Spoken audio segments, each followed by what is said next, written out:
Lucas, muy buenos días, un gusto tenerte aquí con nosotros. Y lo primero que se me viene a la cabeza es si tú estás de acuerdo un poco o mucho o nada con el titular del programa.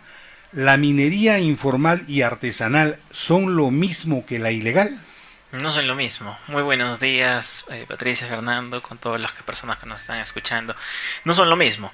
La parte de la ilegalidad colinde con el tema de economías subterráneas que depredan el medio ambiente, sobre todo en cabeceras de cuenca, ¿no? Y la informal tiene sus matices, pero está en vía de formalización. Hay algunos que pagan tributos y hay el tema de que se puede evidenciar planillas, se puede evidenciar que hacen algunas interdicciones, colinda con el tema de Sucame para la compra de, digamos, explosivos, maquinarias. O sea, es muy diferente, pero lo malo es que se entiende desde el punto común del gestor público que todos son iguales, ¿no? Entonces ahí sí los mineros un poco que deslindan, porque hay algunos que sí se quieren formalizar. Claro, todavía no se sabe cómo, las reglas, que es lo que se está debatiendo hoy por hoy, desde hace más de 15 años, no ahora con esta ley MAPE, y hay otros que sí colindan con el tema del narcotráfico, trata de blancas, prostitución, inseguridad ciudadana, contratan a cualquier persona de repente que tiene algunos casos por el tema de corrupción o algunos homicidios, ¿no? Ya, pero digamos que una cosa es la actividad minera y otra cosa es un conjunto de otras actividades que pueden estar en el entorno. Sí. Cierto es que la informalidad llama desorden y ese tipo de cosas, ¿no? Ajá. Entonces, para mí es un problema que estemos pensando en formalización y que no estemos pensando en intentar comprender qué son, cómo son estas minerías y qué hacer con ellas, ¿no? Ajá. Porque formalización es ponerlas en un registro, cobrarles impuestos. La pregunta es, ¿eso solucionaría el problema de trata, de algunas otras problemas que hay en torno a la minería, a estas minerías? Ajá. Porque, por ejemplo, citando a Saraí Toledo en su investigación que hizo en Tambo Grande, que se asemeja mucho a Secocha, decía, ¿por qué la gente, digamos, con sentido común, con bajo un nivel de instrucción o no nivel de instrucción superior, se afianza a la economía de la minería artesanal, informal y pequeña minería? Pero, digamos, es más colindante con los problemas in situ que hay en el territorio. Y la variable territorio empieza a tener un papel importante sobre el tema de la minería. Si es que resolvemos el tema de la formalización en el tema de la minería, estas economías colindantes como el tema de la prostitución, etcétera, podrían caer. Yo creo que lo dudo, porque han empezado a convivir juntamente con ese tipo de minería artesanal e informal, ¿no? ¿Qué se quiere para el tema de la formalización? Todo un conjunto de servicios que comúnmente esta ley MAPE no los recoge, la que ha presentado el exministro mucho. ¿Qué tipo No, de servicios, Lucas? por ejemplo, uno es el tema de, aparte del reinfo, está el tema del Ligafón, que nadie lo ha hablado, que ese se encarga de la Gerencia Regional de Energía y Minas, juntamente con ahora la Gerencia Regional del Medio Ambiente, que es una competencia delegada a los gobiernos regionales, que ve el tema de el medio ambiente, que no se haga minería en cabeceras de cuenca, que está alejado de los quimbaletes del, digamos, de los centros urbanos, etcétera, etcétera, etcétera, ¿no? Es un servicio. Lo otro es el que no trabajen menores de edad, ¿no? Porque, digamos, vemos chicos a nivel secundario en Secocha que salen de estudiar y se ponen a trabajar en el tema de los quimbaletes, ¿no? Y aparte el tema de lo que hoy se conoce como el tema de la trazabilidad y el tema del comercio justo, que son cosas muy avanzadas para Latinoamérica, pero que ya se están evidenciando, ¿no? Pero vamos Por por partes. partes. El quimbalete es la máquina que ayuda a segregar el mineral. Sí, Pati. Pero, ¿qué entendemos por trazabilidad? La trazabilidad es donde se saca las primeras piedras, ya sea o por polquetes Komatsu o por muy instrumentos de ingeniería, las pequeñas piedras, hasta el tema del procesamiento, que es el tema por el mercurio, o algunos están pasando por mesas milimétricas por el tema de la cenuración, la venta, que son estos parques industriales informales en Chala o Chaparra en la provincia de Carabalí y Camaná, y después el tema de la comercialización, que ahí entra el mercado negro, que mayormente sale por Bolivia, ¿no? Entonces, toda esa trazabilidad, lo que debería implicar este servicio, lo que consulta Fernando, es de que esto sea formal, que haya un circuito, un flujograma de comercialización que sea legal y que sea avalado por los actores que producen el mineral, como también las entidades que van a fiscalizarlo. Claro, es toda la ruta que va a seguir el mineral desde que lo sacas de la madre tierra hasta que llega a su destino final. Ajá. Y que también tiene un conjunto de problemas de ilegalidad, de Sí. informalidad. El transportista. Cuéntanos esto de los parques de Ajá. los que hablabas, que están en Chaparra Sí. Y Chala. y Chala. Sí, estos parques, mayormente los conflictos mineros han pasado en estos parques, Chaparra y Chala, porque ahí es la venta del mineral. La onza más o menos está en $2.700, más o menos. Hablamos del oro. Del oro, Porque ¿no? Secocha es principal, absolutamente productora de oro. Exacto, pero lo que hemos evidenciado cuando se hizo el trabajo de campo en Secocha, digamos, lo que hacen estas pozas de lixiviación cuando sacan el oro, el minero artesanal e informal se saca prácticamente el 30 o el 40%. Las grandes mineras, ya sea Sauder, Cerro Verde, Antapaccay, Hadway, bajan estos a Chaparra y a Chala para que estas pozas de lixiviación se lo compran y se lo llevan a sus refinerías o a las refinerías que están concesionadas y sacan todo lo que sale de la tierra por un proceso un poco más fino en tecnología, ¿no? Pero estos dos parques minero, metalúrgicos e informales, todavía no están formalizados, digamos, pagan tributos, pero no es solamente pagar tributos, la parte de la formalización. Y ellos sí colinda, si Secocha es inseguridad, en Chaparra y en Chala es 10 veces Secocha en esos problemas, ¿no? Porque es la venta y la comercialización, y ahí sí entran el tema de mafias, por el tema del costo de la onza, o el tema de los atracos en la vía de la Panamericana para poder custodiar o poder, digamos, asaltar a estos camiones de oro que vienen a poder comercializarse en estas pozas de lixiviación. O sea que tú dirías, Lucas, de que allí en Chala y Chaparra se da el encuentro entre los mineros informales de Secocha y las grandes empresas mineras en el aprovechamiento último de ese 70% de oro que no es extraído, que no es extraído por los mineros informales. Sí, porque no hay que olvidar que de repente estamos viendo los extremos, ¿no? La gran minería y la pequeña minería, la minería artesanal. Pero los de mediano, por ejemplo, la minera Colibrí, está La Joya, la minera Yanaquiwa, que son de mediano alcance, ellos trabajan conjuntamente, es más, yo diría mancomunadamente, con comunidades campesinas que se han dedicado a la minería artesanal e informal, como también a estos mineros ilegales, ¿no? Que les compran su producción, y como yo tengo el tema de la formalización del Estado peruano, yo puedo pasar tu mercadería como si fuera mía y yo la estoy produciendo, ¿no? Y solamente a través de la contabilidad o la administración podemos establecer que para el Estado peruano sí estamos tributando y te doy tu parte, claro, te cobro el tema de la formalización que yo lo tengo y después seguimos trabajando mancomunadamente, ¿no? Uno de los aspectos de la formalización es lo relacionado a las concesiones. Sí. Es decir, quieren que para que tú te formalices, tú demuestres que el terreno, la obra, el sitio donde estás trabajando se te ha concesionado a ti. Sí. Pero sin embargo, hoy en día lo que se nota, lo que se ve, es una acaparación de las concesiones. Sí. En donde no directamente el que tiene la concesión trabaja en el sitio de la concesión. ¿Cómo es esa situación en Secocha, por ejemplo, Sí. Lucas? Los dirigentes, me acuerdo con la pregunta que hace Fernando, los dirigentes decían que la concesión debería ser como la reforma agraria. La concesión debe ser para quien la trabaja, no para quien lucra de ella. Entonces, estas concesiones han pasado básicamente en el 95, en 99 en Secocha, donde mayormente eran agricultores los dueños. Y las concesionaban porque no querían que estos mineros pequeños, artesanales, con picos y palas, pueblen en las zonas. No es que querían que vayan a trabajar porque no sabían que había vetas ahí. Entonces, no querían que pueblen la zona para que esta agricultura poco a poco, porque estaba el río Ocoña ahí, la frontera agrícola creciera y ellos tuvieran todo el terreno. Entonces, como ellos son dueños, posesionarios, titulares, ¿no?, de la propiedad de estos, digamos, denuncios, a medida que ellos tenían y iban llegando los mineros por el tema de la veta, ellos formalizaban y compraban el tema de las labores. Entonces, los mineros informales de Chumbivilcas, Espinar, de Madre de Dios, que vienen, mayormente son migrantes, ¿no?, que vienen, tienen que hablar con él para tener un contrato de trabajo y entren a este famoso reinfo. Si no entran a este famoso reinfo, el Ministerio Público puede hacer interdicciones y puede catalogarlos como minería ilegal. ¿Qué es una interdicción? Una interdicción es cuando el Ministerio Público, conjuntamente con la policía y la subprefectura, establecen que en ese espacio, más o menos geográfico, no se pueden levantar los derechos humanos.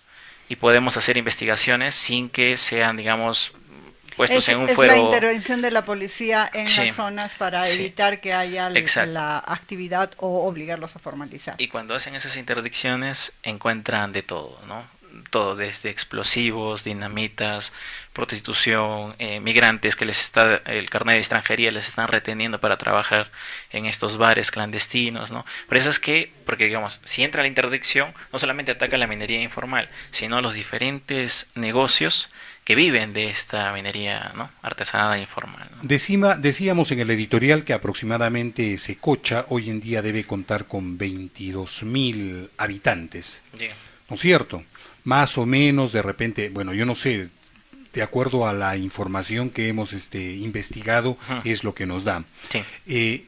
Obviamente, ahí no se puede entrar de manera violenta en el sentido de formalizar la actividad minera en Secocha, ¿no? Ujú. ¿Cuáles tú crees que sean los primeros pasos que deberían darse para un nivel de formalización de esta actividad informal? Yo creo que el Estado debería empezar a reconocer que el proceso de formalización salió estéril, ¿no? Partiendo de que la Sociedad Nacional de Industrias, ese mecanismo extractivista, lo que quería era eliminar a adversarios, porque el reinfo solamente es un periodo de caducidad. Entonces, en diciembre, 31 de diciembre de 2024, ya no iba a haber más mineros informales inscritos. ¿Qué significaba? Que estos en 20 o 35 años iban a desaparecer. Entonces, eso no se quiere, ¿no? Porque, digamos, un proceso de formalización es cualquiera que quiera entrar al negocio con las reglas claras, debería hacerlo. Entonces, uno es reconocerlos a estas organizaciones, porque no solo es la Confemin, ¿no? Es el tema de la FEMIN a nivel regional, cada uno de los departamentos tiene su FEMIN, no todos, por supuesto, no todos FEMIN hay. es una federación minera. Es una federación departamental de mineros y cada uno de los asentamientos mineros, Secocha tiene Aspamaxu, ¿no? Y de Secocha hay un corredor minero prácticamente, no similar. Su asociación de Ajá, mineros. asociación de mineros en Aspamaxu, Secocha, Miski 2 tiene la suya, Eugenia, y vamos yendo un poco más arriba, ¿no? Carabelí, está Iquipí, está Río Grande, que ya es Condesuyos, y nos vamos a Ariragua, y acabamos por Eugenia, que sí es formal, que le pertenece a la Unión. Entonces, todo ese corredor minero informal, artesanal, vive con nosotros. Otra cosa es que no lo queremos ver, ¿no? Entonces, reconocerlo, porque cuando conversaba con los dirigentes me dice que nos reconozca, que nos sienta que somos pequeños propietarios, empresarios, queremos tributar, pero no queremos que nos tilden de delincuentes, de criminales, que sabemos que los hay, pero si es que nos meten a todos en un mismo saco, al final tenemos que convivir con quienes, con los que por lo menos están con nosotros, que son los mineros ilegales. De allí, ¿no?, ¿no? que es importante para cualquier estrategia el saber distinguir entre lo que es la minería informal, artesanal, la pequeña minería y lo que es ilegal. Pero más allá, Lucas, ¿cómo es esta cuestión de los denuncios y la propiedad del denuncio en relación, por ejemplo, a lo que sería las comunidades como Yanaquihua? Sí. ¿Son los comuneros de Yanaquihua los que dan a otros a trabajar en la mina o es la propia comunidad quien la trabaja? Y si la mina va a ser para quien la trabaja y no para quien tiene la concesión, ¿cómo queda la contradicción con la comunidad campesina? Sí. En este caso, por ejemplo, Yanaquihua. Por ejemplo, Yanaquihua colinda un poco con algunas comunidades campesinas, entre ellas Ispacas, ¿no? Y también hay una comunidad Ariragua que está un poco más arriba. Esas comunidades campesinas, por la ley de comunidades campesinas del 85, son propiedad privada. Entonces, para poder establecer propiedad privada de la comunidad. De la comunidad, exacto. Entonces, para poder establecer algún, digamos, socavón o, digamos, exploración, tienes que hablar con la comunidad campesina. Y la comunidad campesina poco a poco ha ido, digamos, tejiendo sus, digamos, mecanismos de administrativos, de asamblea, etcétera, para poder intervenir dentro de estas zonas mineras, donde ellos no necesariamente hacen minería, sino, como son dueños de la concesión, cierto porcentaje de los costales que sacan le pertenecen a ellos, ¿no? Entonces, eso lo negocian. Cobran su propio impuesto. Exacto. Por eso es que muchos dicen que hay que reformar el tema de la ley de comunidades campesinas, en las cuales ellos no quieren. Pero, haciendo la investigación, eso ya se empezó hace mucho tiempo. En Pueblo Vaya también hacen eso, pero no con mediana minería, como ejemplo con Milpo. Ellos también hacen con eso. Ispacas lo están haciendo, Arirabo lo está haciendo, diferentes comunidades de Chumbivilcas también lo están haciendo, ¿no? Entonces, de una u otra manera, la agricultura no es que no sea productiva, sino es que la más ganancia inmediatamente, pragmáticamente, está en la minería artesanal, ¿no? Y como todo el flujograma de una forma está informalmente ya constituido en esta ley MAPE, porque digamos hay cosas que van a avalarse, otras que no, simplemente me inserto y ya tengo economía. Pero es muy diferente la de Secocha con Madre de Dios, la minería aluvial, y tenemos otro tipo de relación con lo que tiene Patás con la Poderosa en la Libertad, ¿no? O sea, es totalmente diferente. Y yo creo que ahí hay que hacer una distinción, ¿no? No solamente en mineros ilegales, artesanales, informales, sino también en la modalidad de la minería, en este caso informal o ilegal. Sí. Una cosa es la minería en Madre de Dios y otra cosa es la minería en Secocha. Una cosa es la minería en ríos y otra cosa es en filones, en los cerros. Exacto. ¿No es cierto? Claro, y sobre eso es donde tenemos que producir las aclaraciones. Ajá. ¿En qué situaciones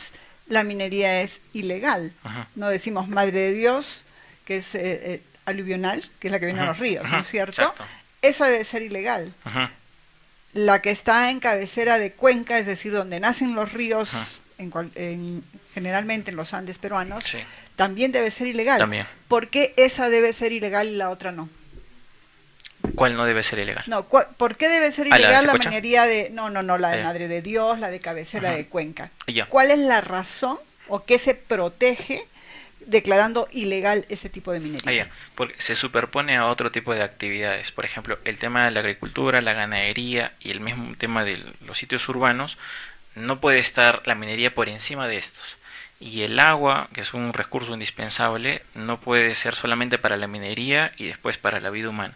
Por eso es que en Madre de Dios, por ejemplo en La Pampa, que es muy conocido, la tala indiscriminada, uno para los taladores y otro para el tema de las dragas para hacer la minería aluvial, significa el tema de pérdida de los ecosistemas. Y esos ecosistemas cuando llueve hay estas inundaciones. Entonces ya se han evidenciado que por esto está pasando los problemas. Entonces de una u otra manera se está apaciguando. En Secocha no hay mucho eso porque digamos son zonas desérticas, además sufren de agua. Por eso es que los socavones se hacen y mayormente se hacen grandes tuberías que se trasladan de el río Ocoña, ¿no? En Patás es muy diferente, ¿no? Por ejemplo, ahí se hacen cabeceras de cuenca con tala, pero aparte hay criminalidad, porque está el tema del narcotráfico que convive con el tema de la minería y lo peor de todo es que ya están insertándose en política donde estas legislaciones municipales les dan los permisos, no las concesiones porque pertenece al gobierno regional y al Ministerio de Energía y Minas, pero sí les dan algunos, por ejemplo, agua, titularidad, les empiezan a dar, digamos, pasa la basura por ahí, no sé, otro tipo de servicios. Empiezan a haber servicios Exacto. públicos, ¿no?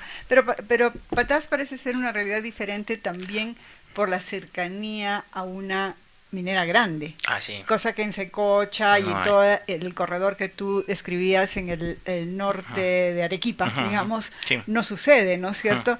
Ahí hay otro tipo de problemas por esa situación. Sí, por ejemplo, Poderosa tiene una buena política de formalización. Dice, tú me vendes tu mercadería. Poderosa es la mina grande. Ajá, Poderosa es la mina grande, sí. Poderosa, digamos, los formaliza, pero lo único, digamos, en letras chiquititas, resaltadas, es que tu producción me la vendas a mí. Claro, no es a precio de mercado, $1.700 la onza en oro, pero será 2.400, 2.200. Pero digamos, de una u otra manera se puede convivir. Formalización, servicios, equipos de protección personal, mandan a sus hijos a estudiar, conviven, ¿no?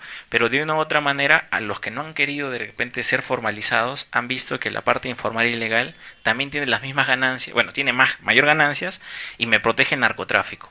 Entonces, el narcotráfico está avanzando en los poderes de representación popular, entonces de una u otra manera estamos migrando. Entonces, la baja institucionalidad que teníamos en el Estado y con estos ministros sí repercute, porque al final el narcotráfico va avanzando. Tenemos bancadas multipartidarias, como decía José de Chávez, en el Congreso, y poco a poco estas economías, creo que ya no son informales, sino colindan más con la ilegalidad, van avanzando, ¿no? Que no son todos, ¿no? Son pequeñas partes que lamentablemente es lo único que les da seguridad. Lucas, dos preguntas para finalizar. La primera de ellas es, ¿qué nivel de estratificación social ya encontramos en Secocha? ¿no es cierto? O sea, porque ya Secocha tiene un tiempo de funcionar, digamos así, con la minería del oro, la minería informal. Sí. ¿Qué estratificación social hay ahí? Ya podemos encontrar una burguesía local minera secochina, ¿no? Eso en primer lugar, ¿no? O sea, un poquito. Y lo Sí. segundo es acerca de la representación política. ¿Cómo es así que los mineros artesanales, por donde han encontrado un nivel de representación política, es en partidos tan reaccionarios como, por ejemplo, Renovación Popular, o parte de ellos, O ¿no? Avanza País. O Avanza País primero, porque sabemos bien que algunos dirigentes postularon por Avanza País, hoy en día se encuentran en Renovación Popular, y es posible que sectores progresistas de izquierda puedan retomar y puedan ser la representatividad política de estos mineros informales, por ejemplo, en Secocha. Ajá. Por ejemplo, en la primera de la estratificación, Secocha empezó su boom, por así decirlo, en el 2002, 2003, ¿no? Además, como yo soy de Camaná, mucha gente se iba a Secocha para poder sacar dinero e irse a trabajar. Pero los que se quedaron 15 o 16 años, hoy por hoy comenzaron de 22, 23, son dirigentes de 50 años, que son los pequeños propietarios de diferentes labores. Labores es como estos centros, digamos, de denuncios que ya tienen trabajadores, tienen maquinaria, tienen ingenieros, tienen estudios contables en Arequipa, o sea, no son personas con picos y palas, ¿no? Son Claro, personas... no es el casquito de la esquina. Exacto, o sea, son cosas que de una u otra manera ya se podría catalogar como mediana minería, pero a los ojos de la SUNAT todavía siguen siendo artesanales. Eso sí hay que ser sinceros, y es más, ellos quieren que los reconozcan como mediano para que también paguen menos tributos, porque digamos les devuelven. Pero si hay esa clase, digamos, de mineros, sí es la más digamos, acomodada, ¿no? Acomodada, que los mineros que toman de repente el Puente Ocoña, esos son los que recién han empezado hace 3 años, que no quieren que les corten el tema del reinfo porque uno no están inscritos o tienen problemas con la inscripción. Y tampoco tienen la concesión. Exacto, que serían los más pobres, ¿no? Por más de que en cada una de las campañas ganen 20.000 o 30.000 soles, los otros tienen 4 o 5 denuncios, eso lo triplican o lo cuadruplican simplemente en 1 o 2 campañas, ¿no? Entonces sí hay esa distinción, pero ya se ha formado una forma de movilidad social. Entonces el pequeño quiere ser como su dirigente de 50 años que controla Spamaxu, que de una u otra forma evidencia esas ganancias y poco a poco, claro, no se acumula solamente para reinvertir en los medios de producción, sino se invierte en ferreterías, se invierte en turismo y se invierte en tema de capital político. Y con la otra pregunta, digamos, ellos evidenciaron primero a Hernando de Soto para poder con el otro sendero, porque Hernando de Soto a mayor informalidad va a tener unos canales de formalización en su libro menciona, ¿no? Entonces se alinearon y financiaron la campaña de Hernando de Soto, pero lamentablemente, digamos, los decepcionó. Ahí estaba el señor José Farfán también, que es un dirigente, asesor, digamos, que también estuvo en el Estado. Entonces los decepcionaron y por ello es que ellos tienen bancadas multipartidarias porque el nivel ideológico no está constituido. Ponen ¿no? los huevos en todas las canastas. Claro, claro, y tienen el suficiente presupuesto para poner los huevos donde sea, ¿no? Y claro, el gran empresario por lo menos no se junta con los de izquierda, ¿no? El minero artesanal, informal y pequeño propietario, de izquierda, derecha, arriba, abajo, el que se para de cabeza, no importa. Le importa es que esté en el Congreso y su voto va a contar. Entonces, digamos, esa es una mirada expectante que ellos tienen, pero sí han cambiado de repente un poco en quién apostar. Ya no van a apostar por alguien exógeno a una mirada fuera de la minería artesanal. Están apostando por sus hijos. Los están mandando a mejores universidades, están apostando por ellos. Por ejemplo, tú vas a Spamaxu Secocha y ves que de repente cada domingo viene un abogado, o a veces más sociólogos, o de repente algún ingeniero que les habla de cuál es la forma de que se entiende el Estado. Se están preparando para ocupar estos cargos de representación y de que si es que no les están favoreciendo las reglas, ellos mismos creen las suyas, ¿no?